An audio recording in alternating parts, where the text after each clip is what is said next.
যুক্তরাষ্ট্রের একের পর এক নিষেধাজ্ঞা, হুমকি ধামকি, কিন্তু কোনো কিছুই দমাতে পারছে না মধ্যপ্রাচ্যের প্রাণ ইরানকে। ইরানের সাথে যুক্ত হয়েছে যুক্তরাষ্ট্রের আরেক প্রতিপক্ষ রাশিয়া। এই দেশটিও যুক্তরাষ্ট্রের চক্ষুশূল।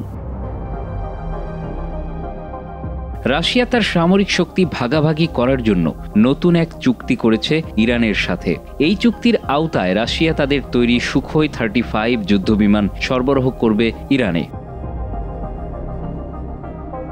ইরানের সামরিক বাহিনী দীর্ঘদিন ধরেই তাদের যুদ্ধ বিমানের বহরকে আধুনিকায়ন করার চেষ্টা করছে। তাদের বিদ্যমান বহরে রয়েছে পুরনো রুশ যুদ্ধবিমান এবং 1979 সালের ইসলামী বিপ্লবের আগে কেনা কিছু পুরনো মার্কিন মডেল। নতুন সুখোই 35 যুক্ত হওয়ায় ইরানের সামরিক ক্ষমতা একটি নতুন উচ্চতায় পৌঁছাবে।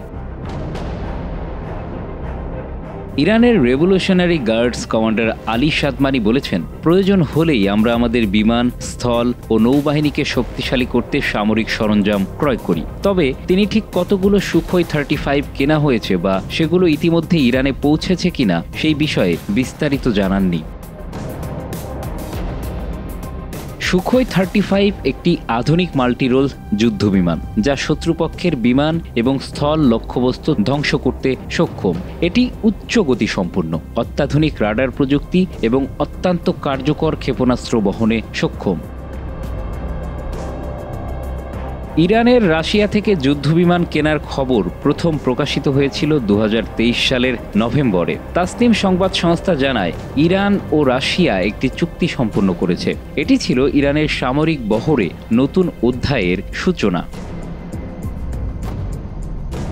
এছাড়াও 2025 সালের জানুয়ারির শুরুর দিকে ইরান ও রাশিয়া একটি কৌশলগত অংশীদারিত্ব চুক্তি স্বাক্ষর করেছে। এতে সামরিক প্রযুক্তিগত সহযোগিতা বাড়ানোর কথা বলা হয়েছে, তবে অস্ত্র স্থানান্তর সংক্রান্ত কোনো বিশদ তথ্য প্রকাশ করা হয়নি। ইরানের প্রধান প্রতিদ্বন্দ্বী দেশ ইসরায়েলের জন্য এটি একটি বড় হুমকি। ইসরায়েলের প্রতি হুঁশিয়ারি উচ্চারণ করে আলী সাদমানি বলেন, শত্রুরা যদি বোকার মতো কাজ করে তবে তারা আমাদের ক্ষেপণাস্ত্রের আঘাতের মুখোমুখি হবে এবং তাদের অধিকৃত অঞ্চলে কোনো নিরাপত্তা থাকবে না। ইরান এবং রাশিয়ার এই সামরিক সহযোগিতা শুধু মধ্যপ্রাচ্য নয়, বরং আন্তর্জাতিক রাজনীতিতেও একটি নতুন বার্তা দিচ্ছে। এটি ইঙ্গিত দিচ্ছে বিশ্ব ক্ষমতার ভারসাম্য নতুনভাবে বিন্যস্ত হচ্ছে। Bangla affairs news desk.